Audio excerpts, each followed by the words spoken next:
За. За эрүүл мэндийн даатгалын үндэсний зөвлөл маань за юуны өмнө бас анх удаага нээлттэй их шиг болсон хурлаа. Одоо өнөөдрийн байнгын хорооны хурал маань нээлттэй явж байгаа. Тийм учраас яг ямар ч нээлттэй хийсэн. Гэхдээ тэрийг чанаржуулах хэрэгтэй юм байлээ. Хин юу ярьж байгааг нь мэдэгдэх ёстой. Олон нийтэд одоо яагаад их хурлын гишүүдээс энэ тэн тойрогт очиж хүмүүстэй уулзахад бол маш их зүйл асууж байна. Зарим нь бол одоо үндсэндээ эмчнэр ч юу гэж боддیں۔ Одоо өөрсдөө ойлгохгүй байна. Тим тогтоол гарсан этэргээд ингээд. Тэгэхээр та хэд ингээд хурлаа магадгүй олон нийтэд нээлттэй хэсэг нээлттэй гэдэг юм бол маш олон юм тодорхой юм болно. Тэгэхгүй бол анхан болон дунд бол ер нь бол юм дээр болж байгаа нуглаанууд гараад ах шиг харагддаг. Тухайлбал хамгийн сүүлд би одоо энэ ахмадын ажлын хэсгийн асуудлаар Баянгол дүүргийн эмнэлэг дээр очисон ахмадуудтай уулзсан. 7 хоног эмнэлэг хэвтдэг байсныг ахмадуудыг 6 хоног хэвтүүлдэг болсон гэж. Зарим газар нь 5 хоног хэвтүүлдэг болсон гэдэг. Тэгээ тэрний болохоор яаж яах вэ тэр одоо норм өгчлөг юм шиг үлээ л дээ. Тэгээ энэ ямар учиртай юм бэ? Үний юм уу? Зарим хүн 10 хоног хэвтэн 14 хоног хэвтэх шаардлага байгаа шүү дээ. Энэ тал дээр одоо эмдүү зэм шийдвэр гаргасан юм уу? Яасан энийг тодорхойлоод өгч хэлмээр байна. За хоёрдугаарт одоо эмчнэрийн цалин хөлс орлого нэмэгдсэнтэй холбоотойгоор өртгийнжин одоо нэмэгдэж хэдэн хувиар яаж нэмсэн бэ? Цаашдаа яаж нэмэгдэх юм бэ? Өртгийн жингийн чинь дийлийнх нь одоо цалингийн ирэх ачаал бас нэлээд өндөр байгаа. Гэхдээ даатгалын санд бүгдийн ачаалыг үүрүүлнэ гэвэл энэ дийлэхгүй байх магадлал өндөр. Энэ тал дээр юу гэж үзэж байгаа юм бэ та бүгд? Нөгөө эм тариаруугаа нөгөө нэг өвчтнийг харманаас гардаг юм руугаа оны сүүл рүү орчих үедээ гэдэг юм болгоомжл байна. Ийм болох уугүй юу? 3 дугаарт хиймэл очрууд их үүсгэж байна гэдэг чинь. Квот өгчгөр яаж ирэх вэ? Сардаа өгсөн квотондоо эмнэлгүүд зогсоод дараа сарын квот хэртэл хүлээнийгээ сууж идэг. Гэтэл тэр хүний чинь өвдсөн хүнийг дараа сарын квот гэдгээс нэгсэн хоногийн өмнө эмчлэх хэрэгтэй гэдэг юм шаардлага байгаа. Тэгэхээр иймэрхүү квот сар сардангаа өгөөд байгаа эмнэлгүүд өөрсдөө хийгээд байгаа юм уу? Эсвэл манай эрүүл мэндийн даатгалынхан сар сард нь хувааж өгдөг ийм байдал байгаад байгаа юм. Тэр нөгөө өдөр хоногтой уралдаж байгаа өвчтнүүд чинь очор хүлээгээд ингээд дараа сардаа л үзүүлэе гэдэг байдлаар өвчин улам хүндрэх. Эсвэл хувийн эмнэлгүүд рүү явах, гадаад руу явах тэр ийм юм руу түлхээд байгаа юм биш байгаа гэдэг тэр тодорхой хариу өгөөч гэж. За техникийн хорооны одоо ажил гишүүдийн юу ер нь жигдэрсэн үү? Дийлийнх нь бол нэг үеэлч манай эмчнэр чинь өөрсдөө техникийн хороонд ордгүй юм байлээ шүү дээ. Орохоор ашиг сонирхлын зөрчилгөө айгаад идэг. Тэгэхээр манай ихэнх одоо юм дээр техникийн хорон дээр ямар шийдвэрүүд гаргасан бэ? Ялангуяа энэ өртгийн жимэнтэй холбоотой даатгалын сангийн алдагдал за энэ даацтай холбоотойгоор ямар дүгнэлтүүд гаргасан бэ гэдгийг би бас асуумаар байна. За хөгжлийн бэрхшээлтэй иргэн ахмад настаа иргэд за нэг шаардлагатай байгаа хүмүүсийг гэрээр үйлчлэгээ гэж 30% нь өргөнөгээд одоо намайг эмдүүцэн гишүүн байхад хэдүүлээ 30% нь өргөе гэжээс одоо хэдэн хувьтай байгаа? Нэмэлт 1 минут авч. За нэмэлт минут өгье. Энэ өрхийн эмнэлгүүдийн асуудлын статусын асуудлыг яа гэж бодож байна? Хувийн чимшиг, улсын чимшиг, олон нийтийн чимшиг яг дунд нь ингээ хаягдаад. Тэгээ гэрээр одоо яг нүнд явж үйлчлэгээ үзүүлж байгаа хүний хүрэлцээ байхгүй. Гэр орноор хүмүүсээр явдаггүй. Тэгээ аргаа ороод хүмүүс чи яаж яах нөхөр тэгээд хуваараа одоо төлбөр төлж хүмүүсийг одоо гэртээ дуудаж авчирч юм тариа хийдэг. Та бүгдийн яриад байгаа заавал эмнэлэгт очиж орон дээр хэвтүүлэх гэдэг юмнаас хохирж байгаа гэдэг нь бол зөв бодлого. А зөрүүлээд нэг шаардлагатай тэр үйлчлэгээнүүдийг гэр орон дээр нь аваад үзүүлчих юм бол энэ чинь өртөгч нь хямдраад илүү олон хүнд хүртээмжтэй ийм одоо болох энэ бодлогын хэрэгжилт нь ямар хувьтай байгаа юм бэ гэдгийг асуумаар байна.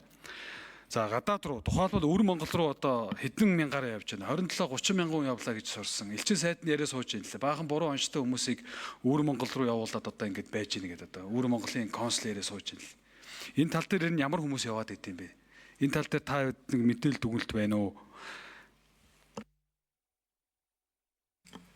За ажлын хэсгийн 2 номер хариулах уу те? За 2 номер хариулъя. За эрүүл мэндийн салбарын эмч ажилтнуудын цалин хөлсийг нэмэгдсэнтэй холбоотойгоор бол эрүүл мэндийн даатгалын үндэсний зөвлөлийн анхан шатны эрүүл мэндийн байгууллагууд үзүүлэх тусламж үйлчилгээ үзүүлэх журамд бол холбогдох өөрчлөлтүүд орсон байгаа. За мөн лавлгаа шатлын эрүүл мэндийн байгууллагуудын үзүүлэх тусламж үйлчилгээний журамд бол өөрчлөлт орсон. За ингэхдээ бол нийт 700 оншийн амралтаа бүлгээр дамжуулан одоо лавлгаа шатлын эрүүл мэндийн байгууллагуудаар бол тусламж үйлчилгээг үзүүлж байгаа. Эдгээрийн суур терапиг бол 8%-аар нэмэгдүүлэн тооцсон байгаа. За мөн одоо гэрээний дүнг одоо эрүүл мэндийн яамнаас ирүүлсэн цалингийн сангийн мэдээлэлд нь үндэслэн гэрээний дүнг бол энэ 04 дугаар тогтоолд өөрчлөлт орох хүртэлх хугацаанд бол гэрээний дүнгийг бол нэмэгдүүлж бол энэ цалингийн нэмэгдлийг бол шийдвэрлээ явсан.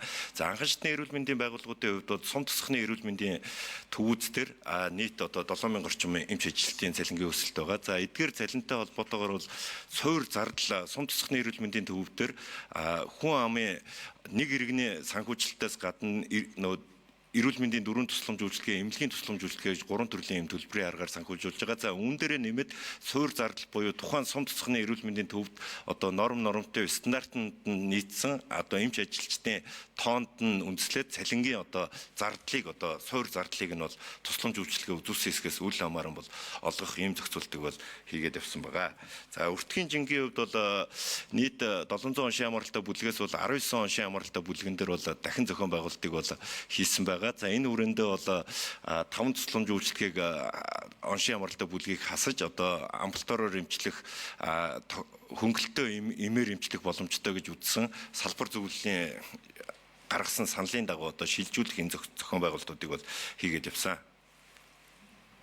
За бусдаа 2025 оны хувьд бол нийт 700 шин амралтай бүлэг дээр бол архаг төлөвлөгөөт цочмог гэж бол 700 шин амралтай бүлгээ бол ирэмбэлсэн байгаа. За энэ дээрээ бол архаг өвчтний хувьд бол хатуу хязгаарын бодлого буюу тодорхой квотанд хүрээд одоо гэрээний дүн хүрээд тусламж үйлчилгээ үзүүлж чадахгүй дараа сар руу шилждэг байсан. За энэ 1 жил гаруй хугацаанд одоо ингээ өргөжсөн учраас шинжилэн батлагдж байгаа тогтоол бол энийг өөрчилж зөөлөн хязгаарын бодлогот буюу хатуу хязгаарын бодлого квот гэдэг зүйл байхгүй тодорхой дүнд хүрээд нөгөө гэрээний суур тарифыг бол бууруулдаг ийм шинжилгээг бол хийсэн. Ингэснээр бол иргэнд бол ямар нэгэн тийм тусламж үйлчилгээ тасалдахгүйгээр хүрэх юм боломж олгогдож байгаа.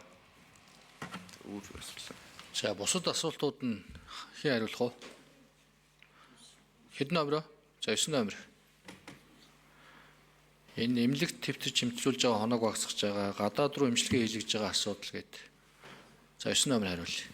За өвөр Монгол руу одоо хандаж байгаа иргэдийн тухай зарим иргэдүүд болвол хуваарай ялангуяа визгүй учраас аялал жуулчлалын шугамар за эмнэлгүүд рүү хандж байгаа. Энэ аялал жуулчлалын тусдаа группүүд авч явж байгаа. За оншийн төрөний тухайд бол оншийн магадлал гэдэг олон янзаар илэрдэг үүнд нөлөөлдөг 6-8 өвчин зүйл байгаа. Тэгэхээр өвчний явц болоод эмгэг судлалын шинжилгээ бол хамгийн эцсийн хариу байдаг. Тэгэхээр эмгэг судлалын шинжилгээнд орсон хэсгээс үл хамаарч иргэд явсан тохиолдол дээр бол оншийн зөрүү харилцан ялгаатай гарч байгаа байх магадaltaй. Нөгөө талаас өвчний явц эрт байх үе дараа үе яг жинхэнэ шинж тэмдэг болоод бусад үйл явц илэрсэн үе дээр хаана байгаагаас хамаарч одоо оншийн зөрүүний тохиолдол илэрх тохиолдлууд байдаг.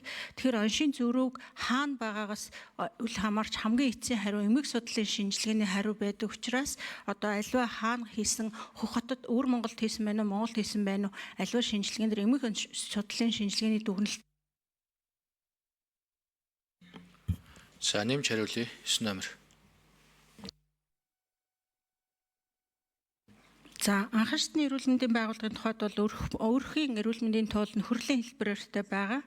За өөрхийн эрүүл мэндийн төвд ажиллаж байгаа хүний нөөцийн тухайд бол одоо анхан шатны эмнэлэг дүн сургууль төгссөн бакалавр төгссөн болоод бусад одоо нарийн мэргэжил төгсөөгүй эмчнэр бас нэлээд зөнхөл хувийг эзэлдэг. Тийм учраас бидний тухайд энэ иргэдэд үржүүлэх тусламжийн хувьд өөрхийн эрүүл мэндийн эмчнэрийг сургах хүний нөөцийг бэлдэх ажлууд хийхээс гадна мөн түүнчлэн түрүүн анхан шатны эрүүл мэндийн байгууллага дээр үзүүлж байгаа нөгөө эрүүл мэндийн даатгалын санхүүжилтийн бодлогоор нь бас дэмжих юм бодлого байгаа. Үүний нэг хэсэг нь гэрээ эргэлтийн асуудал буюу нөгөө иргэний бүртгэлийн асуудал бол тодорхой хэмжээнд хийгдэж байна. За эрдэнэ нутагшин тодруулъя. Тэгэхээр одоо эрүүл мэндийн даатгалын үсээс бодлого олсруулж байгаа их хурлын одоо дэрэгдэх байгууллага шүү дээ ер нь бол. Тэгэхээр ер нь энэ өрхийн эрүүл мэндийн төвийг яах юм бэ гэдэг одоо удирдлага зохион байгуулалт менежментийн хувьд тэгээ нэг 30% нь гэрээр үзүүлэх үйлчлэгийг яа гэсэн одоо хэдэн хувьд нэг яг тодорхой хариулмаар байх юм. Тоо байна уу та хэд? Нэгдүгээрт. За хоёрдугаарт энэ малчин өрхийн даатгал төлж байгаа буурсан гэх юм. Яг нь нийт түнгээр өссөн сайн байна. одоо нөгөө даатгал хамрагдж байгаа хүмүүс. Малчид яагаад төлөхөө вэ ч 13 мянган даатгал төлөхөөр буурсан гэх энэ яг юм учир шалтгаан юу байна гэдгийг хэлмээр байна. За тэр өөр Монгол Монгол руу явж байгаа асуудал байна. Яг гадаад явж байгаа асар их валют гадагчлаад байгаа юм аа. Тэгэхээр манайх нөгөө шин техник технологи нэвтрүүлэх тал дээр бас эмдүүнс маань санал гаргаад магадгүй одоо тэр хараа тэглэх байд юм уу хүмүүсийн очиж явуулаад байгаа. Эмчтэй, тоног төхөөрөмжтэй, техниктэй нь оруулж ирээ тавих юм бол эн чинь Монголын эрүүл мэндийн тусламж үйлчлэгээ шин шатанд гаргах юмыг л яриад байгаа юм. За ёстор хариулах уу? За эрүүл мэндийн даатгалын үндсийн зөвлөлийн даргын хувьд Бач Чугар сайд бас яг энэ гишүүдийн асуултуудад энэ дутуу хариулаад байгаа дээр хэн гүйцэж хариулах юм бэ бас тодорхой хэлэхгүй бол тоо хувьд дутуу байна. Агуулгын хувьд бас дутуу үлдээд байгаа юмуд байгаад. Саяных дээр яг хариулт авах юм уу? Эрдэнэт гишүүн нэмж. Асуугаад байна шүү дээ. Өрхийн эрүүл мэндийн одоо шинэ эмнэлгийн статусын асуудал гэж байна. Тэгэхээр за одоо байхгүй мэдээлэх боломжгүй бичгээр өгөр.